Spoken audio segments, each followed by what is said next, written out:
እንደምን አላችሁ? እኔ አለው እግዚአብሔር ይመስገን ደህና ነኝ። ዛሬም በድጋሜ በጠቃሚና በአዲስ ፕሮግራም በድጋሜ ተገናኝተናል። በዛሬው የጤና ፕሮግራማችን ላይ የምንመለከተው የሙዝ አስደናቂ በሳይንስ የተደገፉ 10 የጤና ጥቅሞችን በዚህ ቪዲዮ ላይ በስፋት ዝርዝሬ የምነግራችሁ ይሆናል ማለት ነው። ይህ የጤና ትምህርት ታዲያ ለበርካታ ሰዎች በጣም ጠቃሚና አስፈላጊ ስለሆነ ሁላችሁም በቅንነት ላይክ እና ሼር በማድረግ ሌሎችንም አስተምሩ አሳውቁላለሁኝ። ከዚህ ቪዲዮ ጋር በተያያዘ ጥያቄ ካላችሁም ሀሳብ አስተያየት ካላችሁም በኮመንት ላይ ልታሰፍሩልኝ ትችላላችሁ። በቀጥታ ወደ ጤና ትምህርቱ የማልፍ ይሆናል። ሙዝ የልብ ጤናን የሚያሻሽሉ የደም ግፊትን ለመቆጣጠርና የሰውን ስሜት የሚጨምሩ ጠቃሚ ንጥረ ነገሮችንናም ሌሎች ጥቅሞችንም ይዟል። ሙዝ ለጤና ጥሩ ሊሆን ቢችልም በአንዳንድ ሁኔታዎች አደጋዎች ሊኖሩትም ይችላል። ሙዝ መብላት የደም ግፊትን ለመቀነስም ይረዳል እናም የካንሰር አደጋንም ሊቀንስ ይችላል። በሳይንስ የተደገፉ ሙዝን ብትጠቀሙ የምታገኙትን አስገራሚ ጥቅሞችን አሁን በዝርዝር ልንገራችሁ። አንደኛ፣ ሙዝ ለሰውነታችን አስፈላጊ በሆኑ በርካታ ንጥረ ነገሮች የበለጸገ ነው። ሙዝ እንደ ፖታሲየም፣ ቫይታሚን ሲ፣ ቫይታሚን ቢ6፣ ማግኒዚየም እና ፋይበር ባሉ ጠቃሚ ንጥረ ነገሮች የተሞላ ነው። እነዚህ ንጥረ ነገሮች አጠቃላይ ጤናንናም ደህንነትን ይደግፋሉ። ሙዝ በንጥረ ነገር የበለጸገ ፍሬ ሲሆን ለአጠቃላይ ጤና ጠቃሚ የሆኑ የተለያዩ ጠቃሚ ንጥረ ነገሮችን ያቀርባል። በሙዝ ውስጥ የሚገኙት ጠቃሚ ንጥረ ነገሮች የምንላቸው አንደኛ ፖታሲየም ነው። ሙዝ በጣም ሀብታም ከሆኑ የፖታሲየም ምንጮች ውስጥ አንዱ ሲሆን በተለያዩ የሰውነት ተግባራት ውስጥ ቁልፍ ሚናን የሚጫወት ጠቃሚ የሆነ ማዕድን ነው። ፖታሲየም የፈሳሽ ሚዛንን ለመቆጣጠር፣ የደም ግፊትን ለመቆጣጠር እናም የጡንቻንናም የነርቭ ተግባራትን ለመደገፍም አስፈላጊ ነው። ሁለተኛ፣ ሙዝ የቫይታሚን ሲ ጥሩ ምንጭ ነው። ሙዝ የቫይታሚን ሲ ጥሩ ምንጭ ሲሆን ሴሎችን ከጉዳት የሚከላከል፣ የሰውን በሽታ የመከላከል አቅምን የሚደግፍ እናም ኮላጅንን ለቆዳ እናም ተያያዥ ቲሹዎች እንዲዳብርም የሚያደርግ ቫይታሚን ነው። ሶስተኛ፣ ሙዝ የቫይታሚን ቢ6 ጥሩ ምንጭ ነው። ሙዝ በሰውነት ውስጥ ከ100 በላይ የኢንዛይም ምላሾች ውስጥ የሚሳተፍ ቫይታሚን ቢ6 ወይም ደግሞ ፕሪዶክሲንን ይዟል። ቫይታሚን ቢ6 ለአንጎል እድገት፣ የበሽታ መከላከያ ተግባራትናም የነርቭ አስተላላፊዎች ውህደት አስፈላጊ ነው። አራተኛ፣ ሙዝ የፋይበር ጥሩ ምንጭ ነው። ሙዝ የሚሟሟ እናም የማይሟሟ ፋይበርን ጨምሮ በአመጋገብ ፋይበር የበለጸገ ነው። ፋይበር መደበኛ የአንጀት እንቅስቃሴን በማስተዋወቅ የሆድ ድርቀትን በመከላከል እናም ጠቃሚ የአንጀት ባክቴሪያን በመመገብ የምግብ መፈጨት ጤንነትንም ይደግፋል። አምስተኛ፣ ሙዝ የማግኒዥየም ጥሩ ምንጭ ነው። ሙዝ በሰውነት ውስጥ በመቶዎች በሚቆጠሩ ኢንዛይሞች ምላሽ ውስጥ የሚሳተፍ የማግኒዥየም ጥሩ ምንጭ ነው።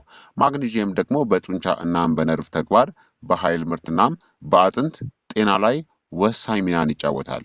ስድስተኛ ደግሞ ሙዝ የማንጋኔዝ ጥሩ ምንጭ ነው።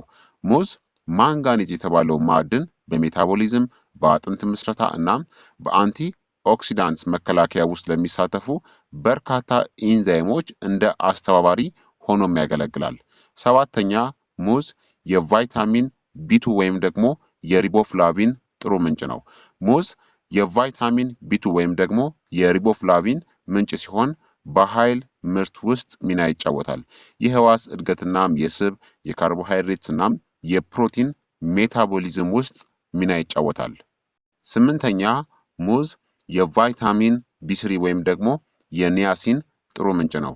ሙዝ ቫይታሚን ቢ3ን ይሰጣል፣ ኒያሲን በመባል ይታወቃል። ይህም ለኃይል ምርት፣ ለዲኤንኤ መጠገኛ እናም ለነርቭ ሲስተም ስራ በጣም ጠቃሚ ነው። ዘጠነኛ ደግሞ ሙዝ የቫይታሚን ቢ5 ወይም ደግሞ የፓንታቶኒክ አሲድ ጥሩ ምንጭ ነው። ሙዝ በፋቲ አሲድ ሜታቦሊዝም እናም በኃይል ምርት ውስጥ የሚሳተፈው ለኮኢንዛይም ኤ ውህደት አስፈላጊ የሆነው የፓንታቶኒክ አሲድ የሆነ ቢ ቪታሚንን ይዟል። አስረኛ ደግሞ ሙዝ ጥሩ የመዳብ ምንጭ ነው።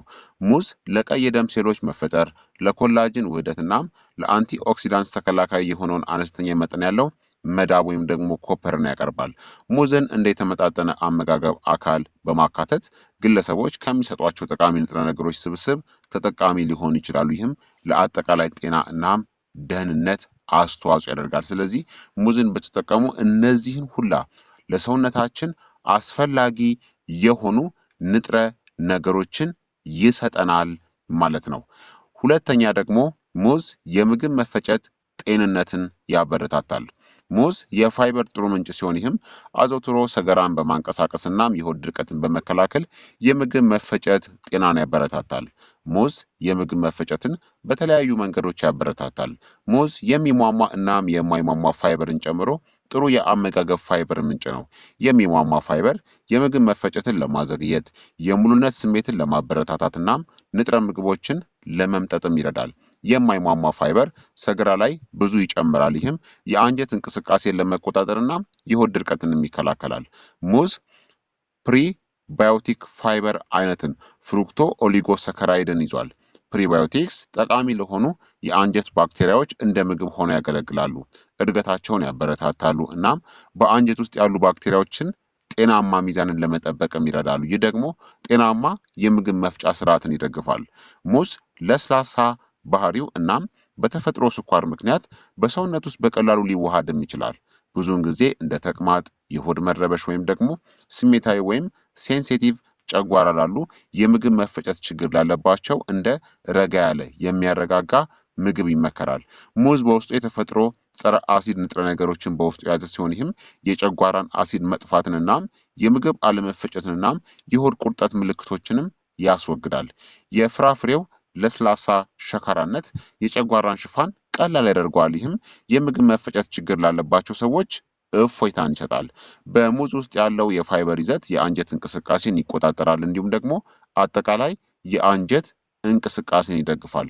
ሙዝን አዘውትሮ መጠቀም ጤናማ የምግብ መፈጨትን በማሳደግ እንደ የሆድ ድርቀት፣ እብጠት እናም ጋዝ ያሉ ችግሮችን ለመከላከል ወይም ደግሞ ለማቃለልም ይረዳል።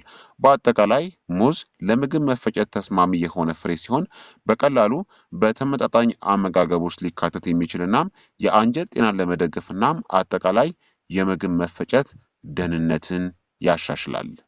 ሶስተኛ ደግሞ ሙዝ ጉልበትን ወይም ደግሞ ኃይልን ይጨምራል። ሙዝ ለሰውነት ቀዳሚ የኃይል ምንጭ የሆነው የካርቦሃይድሬት ምንጭ ነው። ከአካል ብቃት እንቅስቃሴ በፊት ሙዝን መብላት ወይም ደግሞ እንደ መክሰስ የኃይል መጠን ለመጨመር እና የአካል ብቃት እንቅስቃሴ አፈጻጸማችሁን ለማሻሻልም ይረዳል። አራተኛ ሙዝ የልብ ጤናንም ይደግፋል። ሙዝ በተፈጥሮ ከኮሌስትሮል የጸዳ እናም አነስተኛ የሶዲየም ይዘትም ያለው ነው። በተጨማሪም የደም ግፊትን ለመቆጣጠር እና ጤናማ ልብ እንዲኖር የሚረዳውን ፖታሲየምን ይይዛሉ። ሙዝ የልብ ጤናን በተለያዩ መንገዶች ይደግፋል። ሙዝ የፖታሲየም ምንጭ ሲሆን ለልብ ጤንነት ወሳኝ ሚና ያለው ማዕድን ነው። ፖታሲየም የሶዲየም ተጽዕኖን በመቋቋም የደም ግፊትን ለመቆጣጠርም ይረዳል። የደም ስሮች ግድግዳዎችን መዝናናትናም አጠቃላይ የልብ ስራንም ያሻሽላል። በቂ የፖታሲየም አወሳሰድ ለደም ግፊት፣ ለስትሮክ እናም ለልብ ህመም ተጋላጭነትን ይቀንሳል። ሙዝ በተፈጥሮ ከሶዲየም የጸዳ ሲሆን ይህም ለልብ ጤና ጠቃሚ ነው። ከፍተኛ የሶዲየም አመጋገብ ለከፍተኛ የደም ግፊትና የልብና የደም ቧንቧ በሽታዎች የመጋለጥ እድልን ይጨምራል።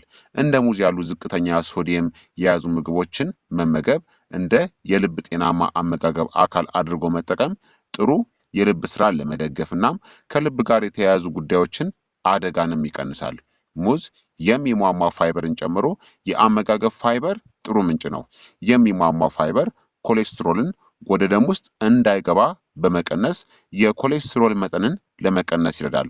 ከፍ ያለ የኮሌስትሮል መጠን ለልብ ህመም አደገኛ በመሆኑ ጤናማ የኮሌስትሮል መጠንን መጠበቅ ለልብ ጤና ጠቃሚ ነው።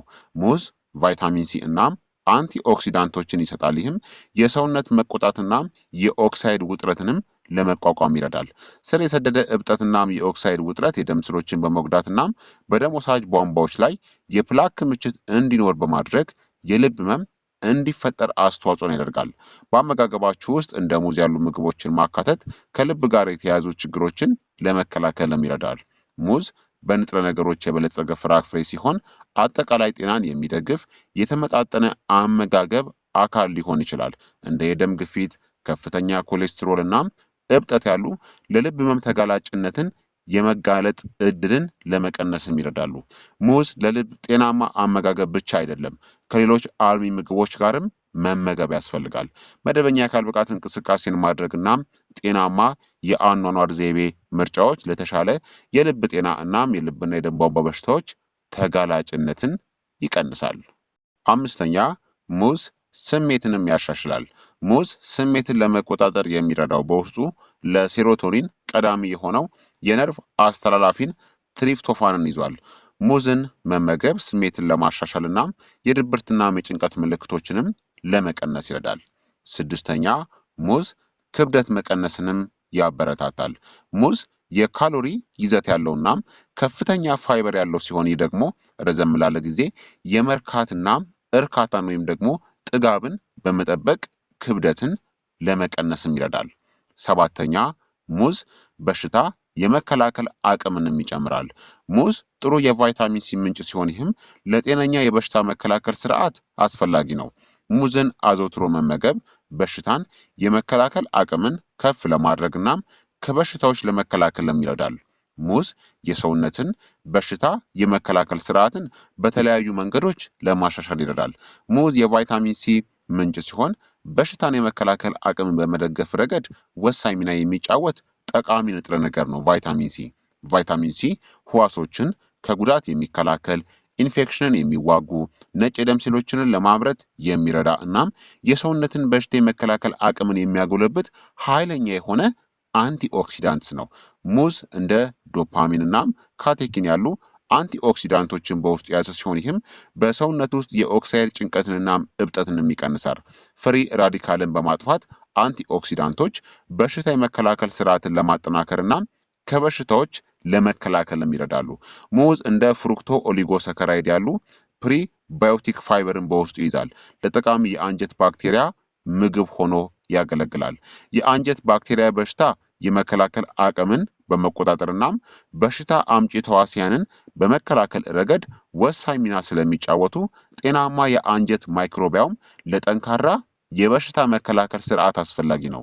ሙዝ በንጥረ ነገሮች የበለጸገ ፍራፍሬ ሲሆን ለአጠቃላይ ጤና እናም ደህንነት የሚረዱ አስፈላጊ ቪታሚኖች፣ ማዕድናቶችን እናም ፋይበርንም ይሰጣል። የተመጣጠነ ምግብ ያለው አካል ኢንፌክሽኖችን እናም ህመሞችን ለመከላከል በተሻለ ሁኔታ ታጥቆ ሙዝ ከተመጣጠነ አመጋገብ በተጨማሪ የሰውነት በሽታ የመከላከል አቅምን ይጨምራል።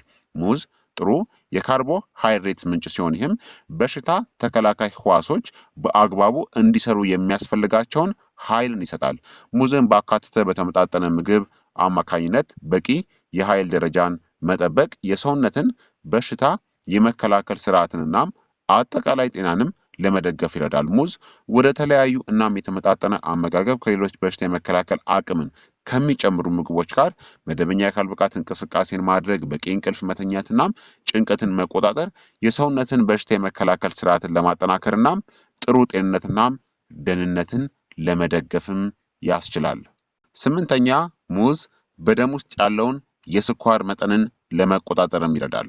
ሙዝ መካከለኛ ግላይሲሚክ ኢንዴክስ አለው። ይህም ማለት ተፈጭቶ በዝግታ ስለሚዋጥ በደም ውስጥ ያለው የስኳር መጠን ቀስ በቀስ ይጨምራል። ይህ በደማቸው ውስጥ ያለውን የስኳር መጠን ለመቆጣጠር ለሚፈልጉ ሰዎች ጥሩ የምግብ አማራጭ ያደርገዋል። ሙዝ በተለያዩ ምክንያቶች በደም ውስጥ ያለውን የስኳር መጠን ለመቆጣጠር ይረዳል።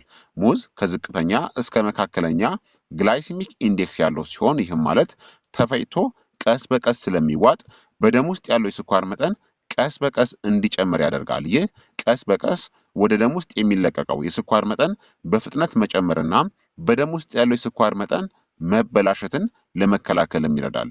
ሙዝ የምግብ ፋይበር ጥሩ ምንጭ ሲሆን የሚሟሟ ፋይበርን ጨምሮ የምግብ መፈጨትና የካርቦሃይድሬት ውህደትንም ይቀንሳል። ፋይበር የሙሉነት ስሜትን ያበረታታል። ይህም ከመጠን በላይ መብላትንና የደም ስኳር መጨመርንም ይከላከላል። ያልበሰለ ሙዝ በትናንሽ አንጀት ውስጥ መፈጨትን የሚቋቋምና እንደ ፋይበር የሚመስል የካርቦሃይድሬት አይነት የሆነ ሬዚስታንስ ስታርችንም ይዟል። ሬዚስታንስ ስታርች የኢንሱሊን ስሜትን ለማሻሻል፣ የደም ስኳር መጠንን ለመቀነስ እናም የካርቦሃይድሬት ውህደትን ለመቀነስም ይረዳል። ይህም የተሻለ የደም ስኳር ቁጥጥር እንዲኖር ያደርጋል። ሙዝ በደም ውስጥ ያለውን የስኳር መጠን በመቆጣጠር የኢንሱሊን ስሜትን ለማሻሻል ሚና የሚጫወቱ እንደ ፖታሲየም፣ ቫይታሚን ሲ እና ቫይታሚን ቢ6 ያሉ የተለያዩ ንጥረ ነገሮችንም ይዟል። እነዚህ ንጥረ ነገሮች ታዲያ አጠቃላይ የሜታቦሊክ ጤናን ይደግፋሉ እናም ለተመጣጠነ የደም ስኳር መጠን አስተዋጽኦም ያደርጋሉ። ለሙዝ እናም ለሌሎች ምግቦች የግለሰብ ምላሾች እንደ ሜታቦሊዝም፣ የእንቅስቃሴ ደረጃ እናም አጠቃላይ አመጋገብ ባሉ ሁኔታዎች ላይ በመመርኮዝ ሊለያዩ እንደሚችሉ ልብ ሊባል ይገባል። ሙዝ በደም ውስጥ ያለውን የስኳር መጠን ለመቆጣጠር ለሚፈልጉ ሰዎች የተመጣጠነ አመጋገብ አካል ሊሆን ቢችልም የደም ስኳር መጠንን በየጊዜው መከታተልና ለግል ብጁ መመሪያ ከጤና እንክብካቤ አቅራቢያ ወይም ደግሞ ከተመዘገበ የአመጋገብ ባለሙያ ጋር መማከር ያስፈልጋል። 9ኛ ደግሞ ሙዝ የኩላሊት ጤናንም ይደግፋል። ሙዝ በፖታሲየም የበለጸገ ሲሆን ይህም የኩላሊት ስራን ጤናማ ለማድረግ አስፈላጊ ነው። ፖታሲየም በሰውነት ውስጥ ያለውን የፈሳሽ ሚዛንን ለመቆጣጠር ይረዳል። ይህም ለጠቅላላው የኩላሊት ጤንነት ጠቃሚ ነው። ሙዝ የኩላሊት ጤናን በተለያዩ መንገዶች ይደግፋል። ሙዝ የፖታሲየም ምንጭ ሲሆን በኩላሊት ስራ ውስጥ ወሳኝ ሚናን የሚጫወት ማዕድን ነው። ፖታሲየም በሰውነት ውስጥ ያለውን ፈሳሽ ሚዛንን ለመቆጣጠር ይረዳል። ይህም ጤናማ የኩላሊት ስራን ለመጠበቅ አስፈላጊ ነው። በቂ የፖታሲየም አወሳሰድ ለኩላሊት ጠጠር የመጋለጥ እድላቸው ዝቅተኛ እናም የኩላሊት በሽታ የመጋለጥ እድልንም ይቀንሳል። እንደ ሙዝ ያሉ በፖታሲየም የበለጸጉ ምግቦች የሶዲየም ተጽዕኖን በመቋቋም የደም ግፊትን በመቀነስ እናም ቫሶ ዲሌሽንን ያበረታታሉ። ከፍተኛ የደም ግፊት ለኩላሊት በሽታ የሚያጋለጥ ሲሆን በጊዜ ሂደት ለኩላሊት መጎዳት አስተዋጽኦን ያደርጋል። እንደ ሙዝ ያሉ ምግቦችን በተመጣጣኝ አመጋገብ ውስጥ ማካተት ጤናማ የደም ግፊት መጠንን ለመደገፍ እናም የኩላሊት ጤናን ለመጠበቅም ይረዳል። ፖታሲየም በሰውነት ውስጥ ያለውን የፈሳሽ ሚዛንን ለመጠበቅ ከሌሎች እንደ ሶዲየም እናም ክሎራይድ ካሉ ኤሌክትሮላይቶች ጋር በጥምረት የሚሰራ ጠቃሚ ኤሌክትሮላይት ነው። የኤሌክትሮላይቶች አለመመጣጠን ኩላሊቶችን በመወጠር ለኩላሊት መጎዳት አስተዋጽኦ ያደርጋል። እንደ ሙዝ ያሉ ምግቦችን መጠቀም የኤሌክትሮላይት ሚዛንን ለመደገፍ እናም በኩላሊት ላይ ያለውን ጫና ለመቀነስም ይረዳል። ሙዝ በውስጡ ከፍተኛ የውሃ ይዘት እናም ፖታሲየምን ጨምሮ ኤሌክትሮላይቶች ስላለው ውሃን የሚያጠጣ ፍሬ ነው። በቂ ውሃ መጠጣት የኩላሊት ስራን ስለሚደግፍ እናም የኩላሊት ጠጠር እንዳይፈጠር ስለሚረዳ የሰውነት እርጥበትን መጠበቅ ለኩላሊት ጤና አስፈላጊ ነው። እንደ ሙዝ ያሉ እርጥበት አዘል ምግቦችን ማካተት ለኩላሊቶች አጠቃላይ ጤንነት አስተዋጽኦ ያደርጋል። ሙዝ በንጥረ ነገሮች የበለጸገ ፍራፍሬ ሲሆን አጠቃላይ ጤናን የሚደግፍ የተመጣጠነ አመጋገብ አካል ሊሆን ይችላል። እንደ ፖታሲየም፣ ሃይድሬሽን እናም የኤሌክትሮላይት ሚዛን ያሉ አስፈላጊ ንጥረ ነገሮችን በማቅረብ ሙዝ የኩላሊትን ጤና ለመደገፍ እናም ከኩላሊት ጋር የተዛመዱ ችግሮችን ለመቀነስም ይረዳል። 10ኛ ሙዝ የቆዳ ጤንነትንም ያሻሽላል። ሙዝ በውስጡ ቫይታሚን ሲ እናም አንቲኦክሲዳንቶችን በውስጡ የያዘ ሲሆን እብጠትን በመቀነስ ፍሪ ራዲካሎችን በመዋጋት እናም የኮላጅን ምርትን በማስፋፋት ጤናማ ቆዳን ለማስተዋወቅም ይረዳል። ሙዝን አዘውትሮ መመገብ የቆዳችሁን አጠቃላይ ገጽታ እናም ጤናን ለማሻሻልም ይረዳል ማለት ነው። ስለዚህ ሙዝን በአመጋገባችሁ ውስጥ ብታካትቱ እነዚህን ድንቅ 10 ጥቅሞችን የምታገኙ ይሆናል ማለት ነው። አሁን ደግሞ በተደጋጋሚ የሚነሱ በተመልካቾች የሚነሱ ከሙዝ ጋር ተያይዞ የሚነሱ ጥያቄዎችን ላንሳ። አንደኛ ሙዝን በየቀኑ መመገብ ጥሩ ነው ወይ የሚል ጥያቄ ነው። ሙዝ ጤናማ ጣፋጭናም ሁለገብ ፍሬ ነው። የሆድ ድርቀትን ለመከላከል የምግብ መፈጨትንናም የአንጀት ጤናን ለማሻሻል እናም ከጠንካራ እንቅስቃሴ ማገገምን በሚያበረታቱ ንጥረ ነገሮች የተሞሉ ናቸው። በቀን አንድ ሙዝ እንኳን መብላት በቀን የሚያስፈልጋችሁን የቫይታሚን ሲ መጠንን 12%፣ ፖታሲየምን 10%፣ ማግኒዥየምን 8%ን ይሰጣል። ነገር ግን በሙዝ ውስጥ ያለው አብዛኛው ካሎሪ ከካርቦሃይድሬትስ የተገኘ በመሆኑ ሙዝን አብዝቶ መመገብ የስኳር መጠን መጨመርን ሊያስከትል ስለሚችል ለደም ግፊት መጨመር ይዳርጋል ማለት ነው። አብዝታችሁ መጠቀም የለባችሁም። በቀን 1፣ 2፣ 3 ፍሬ ሙዝን መመገብ ግን ፍጹም ጤናማ ነው ማለት ነው። የስኳር በሽታ ካለባችሁ ግን በፍጹም መመገብ የለባችሁም። ሐኪማችሁን አማክራችሁ ከግማሽ ሙዝ የበለጠ መጠቀም የለባችሁም። ሁለተኛ ደግሞ ሙዝ መብላት ምን ጥቅሞች አሉት የሚል ጥያቄ ነው። አሁን ቅድም የዘረዘርኳቸው 10 በርካታ ጥቅሞች ሙዝን በመብላት የምታገኙት ጥቅሞች ናቸው ማለት ነው። ሙዝ በጣም ገንቢ ዝቅተኛ ካሎሪ ያለው ፍሬ ነው። የደም ስኳር መጠንን ለማሻሻል፣ የሆድ ድርቀትን ለመከላከል፣ የአንጀት የኩላሊትና የልብ ጤናን ለማሻሻል፣ ክብደትን ለመቀነስ፣ ከአካል ብቃት እንቅስቃሴ በኋላ ቶሎ መልሶ ለማገገም ይረዳል። ሶስተኛ ደግሞ ሙዝን ለመብላት የተሻለው ጊዜ መቼ ነው የሚል ጥያቄ ነው። ሙዝ የተለመደ የቁርስ ምግብ ነው፣ ምክንያቱም ገንቢ እናም ለመብላትም ቀላል ስለሆነ። ነገር ግን ሙዝ በካርቦሃይድሬትስ የበለጸገ በመሆኑ አይነት 2 የስኳር በሽታ ባለባቸው ሰዎች ውስጥ የደም ስኳር መጠንን ሊጨምር ይችላል። ሙዝን በፕሮቲንና በስብ ከበለጸጉ ምግቦች ጋር ለምሳሌ የግሪክ እርጎን አንድ ላይ ከሙዝ ጋር ማጣመር የበለጠ ጥቅምን ይሰጣችኋል ማለት ነው። በተለይ የስኳር በሽታ ኖሮባችሁ ሙዝን ቶሎ ብላችሁ በባዶ ሆድ የምትጠቀሙ ከሆነ የደማችሁን የስኳር መጠን በፍጥነት ይጨምረዋል ማለት ነው። ስለዚህ በባዶ ሆድ ሙዝን ብቻውን አትጠቀሙ። ሙዝን ከሌሎች ምግቦች ጋር ስብ ካላቸውና አንዳንድ እነዚህ ከእርጎ ጋርና ከከፍተኛ ፕሮቲን ምግቦች ጋር አጣምራችሁ በባዶ ሆድ ሳይሆን ከነዚህ ምግቦች ጋር ጠዋት ላይ መጠቀም ይመከራል ማለት ነው። ስለዚህ ክቡራትና ክቡራን ተመልካቾቼ የዛሬው የጤና ትምህርት እንግዲህ ይህንን ይመስል ነበረ። እንደተማራችሁበት ተስፋ አደርጋለሁኝ። ሐሳብ አስተያየታችሁም አይለኝ ይላለው። ይህ የጤና ትምህርት ደግሞ ለበርካታ ሰዎች በጣም ጠቃሚና አስፈላጊም ስለሆነ ሁላችሁም በቅንነት ላይክና ሼር በማድረግ ሌሎችንም አስተምሩ፣ አሳውቁ እላለሁኝ። ከዚህ ቪዲዮ ጋር በተያያዘ ጥያቄ ካላችሁ በኮሜንት ላይ አስፍሩልኝ። በቀጣይ የጤና ትምህርት እስከምንገናኝ እኔንም እናንተንም ቸር ያቆየን። መልካም ጊዜ፣ መልካም ቆይታ። ቻው ቻው።